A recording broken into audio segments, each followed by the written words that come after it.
What's going on, everyone? Welcome into a very special episode of Lutties-lookback. My name is Nick Luttrell. Another frustrating loss for the Razorbacks. We're going to talk about it on today's show, plus touch on UCA, UAPB, and of course, a big chunk of our show, talk high school football. I'll be doing my famous bracket breakdowns that you won't want to miss coming up here in about 10 minutes. But first, we'll start how we always start my show with my three big things from Arkansas's 23-22 loss to LSU in Baton Rouge. My first big thing, we can't be surprised at all, right? At this point in the season in Arkansas football program history, we just can't be surprised, right? Because this thing happens over and over again where Arkansas loses these close games. The second big thing is the same old for Taylen Green. The same stuff, but a different game for Taylen Green. Looking all flashy, looking good, but then just throwing the ball to the other team a little bit too many times. And the third thing of my three big things, these games, they really don't matter if you think about it. We're not going to look back a year from now and remember exactly what happened. Sure, it would have been nice, but they really don't matter. At least that's kind of where I lean towards. Yes, they still do matter, and a guy who I'm sure it still matters to is interim head coach Bobby Petrino. So before I go on and talk about in depth a little bit more of my three big things, let's hear what he had to say after the game. We just had a lot of chances to win that game, going all the way back to the first half, and we're down in the red zone too many times to come away with no points. That certainly hurts us the last play of the half on offense, and then not getting it in on 4th and inches. Both of those are plays that we need to make, have to make them. And then defensively, I thought we did a really nice job in the first quarter, and we came out prepared, ready to go, played really hard. But we need to find a stop in the fourth quarter on that last drive, and giving up that big scramble just kills you. And then you don't get the ball back, so that hurts. And we did drive the ball down and get in a field goal position where we felt like we were in good shape with, and didn't get the field goal. So. Offense, defense, special teams, we all had our opportunities to find a way to win the game and didn't get it done. Yeah, and if you really think about it, as he says there, offense, defense, special teams, they made plays in all three areas, which is how you win a football game. You block a punt, you return it to the house for a touchdown. That's the key to winning a football game. You make some great offensive plays. You start up 14-0. That's how you win a football game. You have some good defensive stops. You make LSU look really bad at offense, which, granted, they have been pretty bad at offense this season. They're one of the worst teams in the SEC as far as offense is speaking. They're really good defensively, but really bad on offense, and that showed in Saturday's game again. You have all three phases of the game that come together to play well until they don't. The defense played really good until they didn't. The offense played good-ish until they didn't, until Taylen Green just did things that made you think, hey, that's just what Taylen Green does. That's my second big thing. My first one, as I was talking about earlier, is we can't be surprised, right? If you were really disappointed, if you were crying into your pillow after this game like it was just a heartbreaker, like, oh, Arkansas doesn't make a bowl game anymore, or, oh, no, they're not going to make the playoffs. None of that mattered in this game. As you see, my three big points, they all kind of go together. None of that mattered. This game would have been cool. It would have been awesome to get the boot back, and it would have had a memorable moment for a little bit, but we would have gone right back to looking at what we're looking at now, which is who will the next head coach be. So this game meant something, but at the same time, it didn't really, and we can't be surprised. It's a 1-point loss. It's the second time that's happened this season. Seven of the eight Arkansas losses this year have been single digits, have been by single digits. It's laughable at this point that it keeps happening over and over again, not just this season, but we saw that same thing last year where Arkansas was just in these close games against pretty good teams that are probably better than them, and they just somehow find a new way to lose it every single week. And I sound like a broken record because I start this show every single week talking about Arkansas football, and I talk about, hey, they found a new way to lose. And I really hope looking at it a year from now, when I'm on my 100th episode or whatever it'll look like. I think I'm at about 60 right here, 60 episodes. When I get to that 100th episode and I'm talking Arkansas football, I really hope it's more positive. I hope it's talking about the Hogs making the playoffs. Like, that'd be cool, but we're not there yet. And I don't know when Arkansas will get there, but they're not there right now. And they're not there with Taylor Green, just another poor performance from him. I don't know if poor is the right word. He had some great plays, some great spectacular runs and hurdles to make a 2-point conversion, but not enough to get a win. And then interception in that first half. You know, it wasn't really his fault, I guess, but the 4th and goal where Arkansas is at the 1-yard line, you can't punch it in. Are you kidding me? You can't.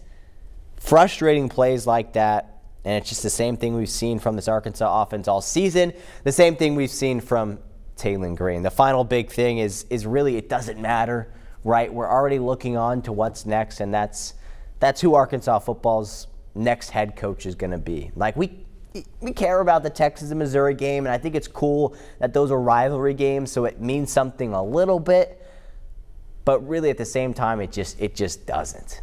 And maybe that's too negative, maybe that's too pessimistic, and that's fine if you want to disagree with me. That's fine, but that's just the point I'm making is I think it's just time to really move on. I know most of you already have, and you're probably skipping through this video to get to the high school part maybe.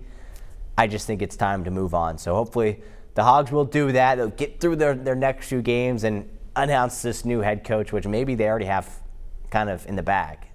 Potentially. They might already have their guy. We'll see what happens in the next few weeks with that. But hopefully the Hogs move on. I'm going to move on from this game. Let's actually go to UCA and UAPB before we talk high school football. Not too good for our other teams around the state as far as college is speaking. UCA falling 28-21 on the road to Southern Utah. The Bears now 2-5 in conference play. They kept it close with a pretty good Thunderbirds team. They led early in the first quarter. They led early in the third quarter, but then just down the stretch, like we've seen a couple times this year, not good. Their final 4 drives of the game, turnover on downs, punt, and an interception. And one of those turnover on downs, I think it was maybe the second one of the second half. They went for it on maybe towards the end of the game. This was towards the end of the game. So it went interception, punt, turnover on downs. That's right. The second to last one of those, they went for on 4th down, which is valid, 4th down, but it was 4th and 9. They could have kicked a field goal to cut the deficit down a little bit. Obviously, wouldn't have won them the game. They ended up losing by 7, but still, I question that decision-making there to go for it on 4th down. 1 of 3 on 4th downs on Saturday were the Bears. Rough game for them, bad rush defense, allowed 181 rushing yards, or over 200 rushing yards, but 181 of them coming from Southern Utah's running back that had 3 touchdowns. If there's any bright spot, it's Landon Chambers. Once again, a 100-yard game for him. I feel like I think most of the games this year, maybe 1 or 2 of them he hasn't. Most of them this season, he's had over 100 yards rushing, which is really impressive for him to be able to fill that role that Darius Hale left and that Shanderick Powell left. For him to fill that role is awesome. I think he's a younger guy, so hopefully he'll be sticking around for years to come in Conway. All right, let's talk UAPB now. You thought UCA was a bad loss. UAPB was probably worse. Granted, to a good team, but they get blown out by Prairie View A&M, 56-9, the final score. They're now 2-5 in the SWAC. Jalen Jennings, though, the bright spot. You see the similarities here. Running back, 20 carries, 114 yards rushing, and a touchdown. The defense was, what's the opposite of a bright spot? A dark spot, I guess. 644 total yards of offense given up by the UAPB defense. So no bueno on that side of the ball for UAPB. Next week they'll close out the regular season and their final game of the year with another good team in the SWAC in Alabama A&M. All right, let's go to the D2 level now and talk GAC football. You see the standings here. Harding, of course, finishing in the number 1 spot in the GAC as expected, getting a win over Arkansas Tech over the weekend. They will actually be, let me check my math here, they will be one of the 4 1 seeds in the Division II playoffs, which starts Saturday. So congrats to Harding for making it that far, and an undefeated season for the Bison. And they see a couple other teams, Henderson State and SAU, finishing tied for second. The big one, of course, from this past weekend, number 2 Henderson State, number 3 OBU, fighting to see who would finish tied for second in the GAC. It was Henderson State dominating the Battle of the Ravine and winning that game 41 20-14. And why not give a shout out to the MVP of that game, Andrew Edwards, 22 of 34, 283 passing yards, 83 rushing yards, and 3 total touchdowns to lead them to a Battle of the Ravine win, their largest margin of victory in a Battle of the Ravine since 2012. So congrats to the Reddies for finishing the season strong. Meanwhile, tough look for OBU and tough season for them as a whole. They finished 7-4. You see the other standings there. Arkansas Tech also finishing tied for third, and then Arkansas Monticello moving on from their head coach. I think he retired, maybe athletic director now. They finished 2-9 in the GAC. All right, it is now time to talk high school football. We've got my famous bracket breakdown here. This is what I predicted in last week's show in the Class 7A. Let's go and see how I did for round 1. Let's put it all together, the check marks, the X's. Let's see. Pretty good, 3 of 4. I'll take that. The big one that I missed, Cabot, Springdale, the Bulldogs absolutely dominated.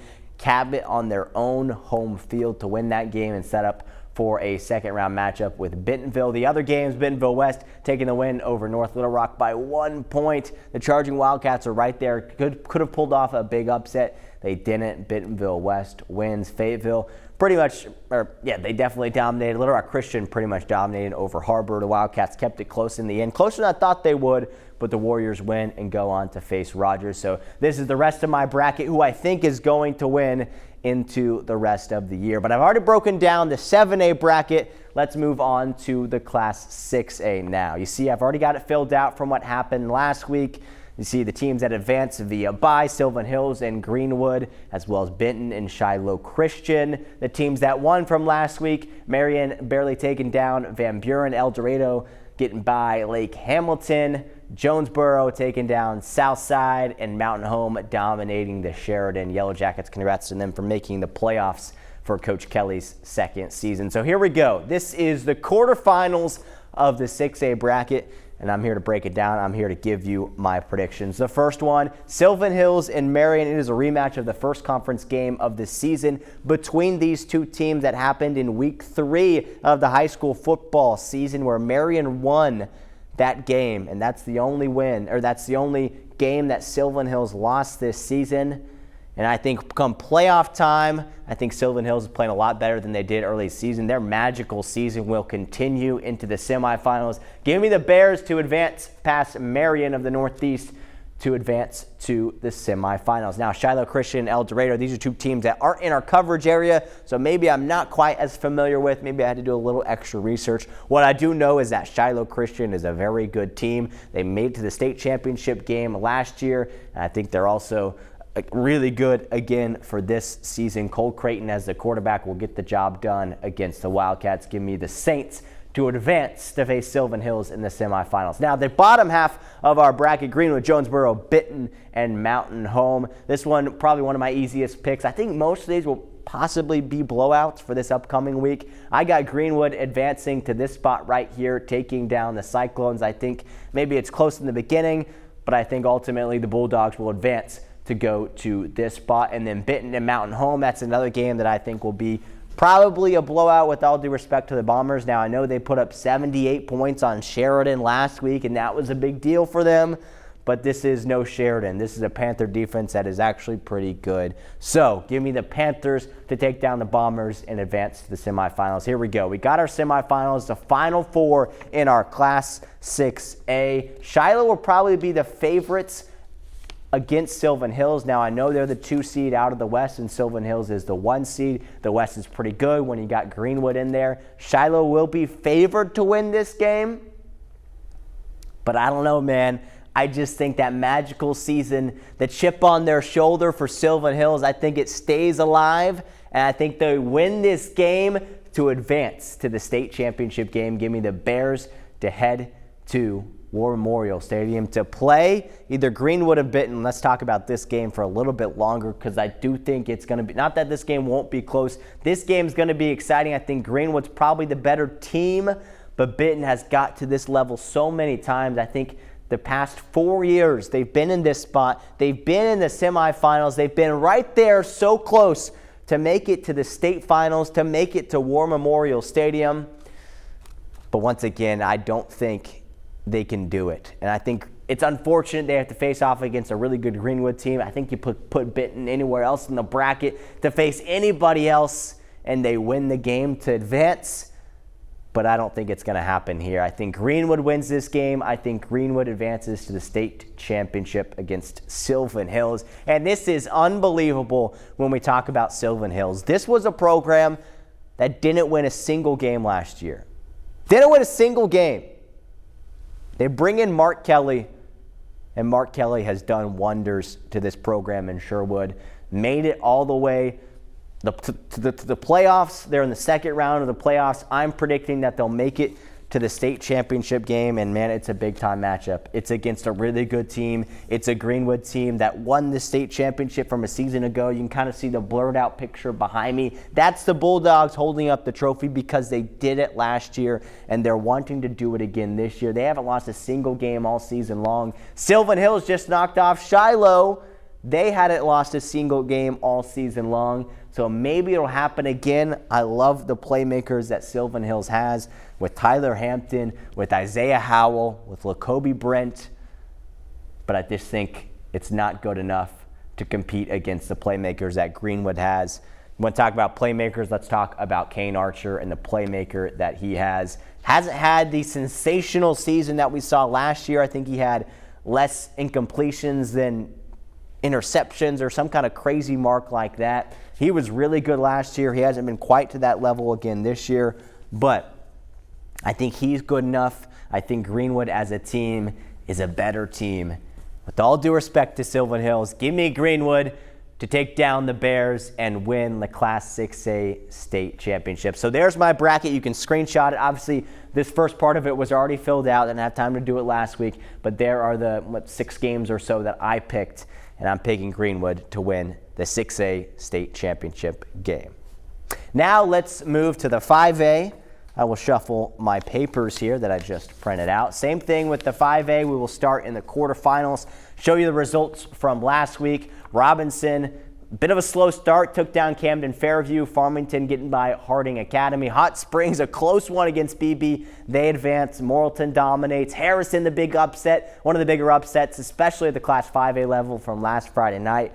Parkview takes down Maumelle. Big second half for them. Greenbrier eases past Batesville, and then Lakeside with the big second half takes down a really good Searcy team. So there sets up the Elite 8, the quarterfinals in the Class 5A. So let's talk about it. Let's break it down. We'll start at the top of our bracket. This Robinson team did not look amazing. Granted, it's a relatively good Camden Fairview team out of the 5A South. Robinson didn't look amazing. Farmington did look pretty good, and it's a Farmington team that made it all the way to this spot right here last year, to the state championship game, but they aren't the same team that they were last year. Give me Robinson, the number 1 seed, to advance to the Final Four. In our second quarterfinal game, Hot Springs and Morrilton. This will be a good game. Hot Springs out of a really good 5A South in the quarterfinals.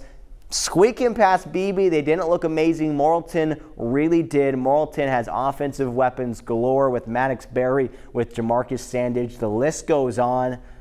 And I just wanted to pick an upset. I'll be honest. I just really got that feeling that an upset's going to happen somewhere in here. It already happened in round 1. I think it's going to happen again in round 2. And I think it's going to happen from the Devil Dogs to take down the Trojans to advance to the semifinals again. With Jamarcus Sandage, with Maddox Berry, and their Morrilton defense, I think they stop what is a really good Hot Springs team, what's been a Hot Springs team that has been one of the biggest surprises as far as positive surprise in the Class 5A this season. But I think Morrilton's better, and I think they will pull off the upset in Hot Springs to advance to a big moment against Robinson. All right, the bottom half of our bracket, this one's easy for me. I know Harrison got away with the win against Valley View. I'm not as familiar again with the Northwest Arkansas-ish team, sort of Northwest Arkansas, out of our viewing area team, I should say. But I know Little Rock Parkview, I know they are headed in the right direction despite a slow start for this season. So give me the Patriots to get by pretty easily against Harrison in advance to the semifinals. Now, probably the game of the week, possibly the game of the week. That's Tyler Cass's decision to make, and I'll give my input a little bit. But last week, our game of the week in the Friday Night Blitz was Searcy Lakeside. This week, it could be Lakeside Greenbrier if you really wanted it to be. The Panthers are just a terrific team this season. But Lakeside is also really good. Again, the 5A South is so good.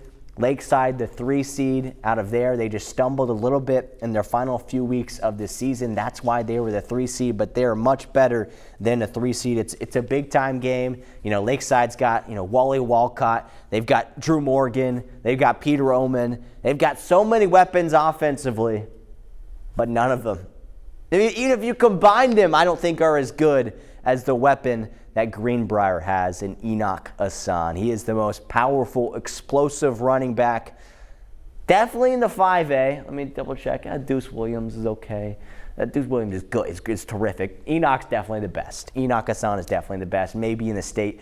Definitely in the 5A. So with him and with a really good offensive line in front of him, I think Greenbrier wins this game. I think they take advantage of a second half run or something like that to advance to the semifinal matchup. Now the semifinals of the 5A, Robinson, Morrilton, Parkview, Greenbrier will start back up to the top. The Senators, the 1 seed, the favorites out of the Class 5A to win it all. They've got a Morrilton team that is hungry for another upset. They did a little bit against Nettleton. They definitely did it the week prior against Hot Springs. Again, hypothetically, it's my prediction. I don't know if it's going to happen. So what can they do here? I think this is where the magic runs out for the Devil Dogs. So give me the Senators, the favorites of the 5A to advance to the state championship game. And then our final semifinal game, Greenbrier will be the slight favorites, I think, against the Little Rock Parkview. Parkview, remember, is a team that has won 3 straight 5A state championships. They are back in this moment. They are back in a spot where they are very familiar with. But double check my notes here. Make sure I get this wrong. I was going back and forth on this for a long time because I think Greenbrier is that team I kind of want to win because Parkview's had their run, 3 straight state titles. Greenbrier has just never been in a big moment. Well, maybe a couple, what was it, 2021 maybe? The last time, I think these two teams, the last time Greenbrier made the semifinals was 2021, and they did not win that, I believe. And I think the same happens again. I've got Little Rock Parkview to advance to the state championship. I know it sounds crazy to pick another upset in my Class 5A bracket, but I think the Patriots go on to make it to the state championship game. Have a little bit of a home field advantage here at War Memorial Stadium against Robinson, as they've had. This will be the 4th straight year in a row that they have made to this moment. It could happen that they win their 4th in a row. All right, let's talk about it. The state championship game, Robinson, Parkview, a big-time matchup in the Class 5A state championship game. The Senators have won it in the 4A level at 2019 and 2021, but they have never won it at the 5A level. So, will this be the year where their first-year head coach, can the Senators take down a Parkview team that, again, slow start to the year. They're not the same Parkview team that we've seen. But, man, this is a Parkview team that continues to get better as the season goes along with lots of explosive weapons, Sadiq Goji, Kyrick Folks. That's why they make it to this level. But you want to talk about explosive weapons, you talk about Deuce Williams, you talk about Hakeem Frampton, you talk about Josiah Warrior Benson, you talk about Kyron Grimes, and it all starts with their quarterback able to get the ball to those weapons, and Reese Simpson, just a junior, but is efficient in throwing the ball and getting the ball. The Robinson offense does a great job of getting the ball to those weapons. And I think that's what's enough for Robinson to win it all. So give me the Robinson Senators to defeat Parkview. It might be seen as somewhat of an upset because just Parkview has been here so many times and done it so often. But I just think this is Robinson's year. I think it's a special year for the Senators. I know that's easy to say because they're the 1 seed, and I picked a few upsets in there, but I'm getting Robinson as my 5A state championship winners. All right, let's now look at the 2A bracket and give you an update on how all of that went from last week. You see, I'm not going to break it down for you. I kind of running out of time here, but I will show you what happened in the final, or I guess in last week's games. We got the Elite Eight set up there, Mineral Springs and Des Arc. We'll see if Des Arc can take down Mineral Springs after they pulled off a big upset over Hampton. Cross County and Junction City facing off. EPC, the defending runner-ups, I should say, facing off against Poe. And watch out for the Indians to see if they can take down EPC and potentially an upset there. And then Carlisle, the team that was the favorites last year in the 2A but fell short. I think maybe in this moment, I can't remember if it was round 2 or maybe it was round 1 where they got upset last season. Maybe this is when they'll pull an upset of their own and take down Mount Ida, but lots of fun games to watch there. All right, a couple more notes before we finish up. Of course, it is also trending towards basketball season. The Arkansas men's basketball team 79-75 win over Samford on Friday. I know they didn't look amazing, but they got the win. They've got 2 more fix-up games before they play Duke on Thanksgiving Day. That game's happening next Thursday. Thanksgiving's next Thursday, y'all. That's crazy, all right? It's a big game for the Razorbacks. If they can go to Chicago, if they can take down Duke, that'd be big. They had a lot of big non-conference games last year, maybe not as big as what they've got for this year, but it's some big moments, some big games for them. And then Arkansas women's basketball, 4-1 start to the year, 12-point loss to Texas Tech on Sunday. But we'll see what they can do going forward. Still a good start for Kelsey Music's team. And then finally, football. Of course, a loss to LSU, but Texas up next for the Razorbacks. That's going to do it for this week's Lutties Look Back show. Thanks so much for watching, everybody. We'll see you back here, same time, same place, next week.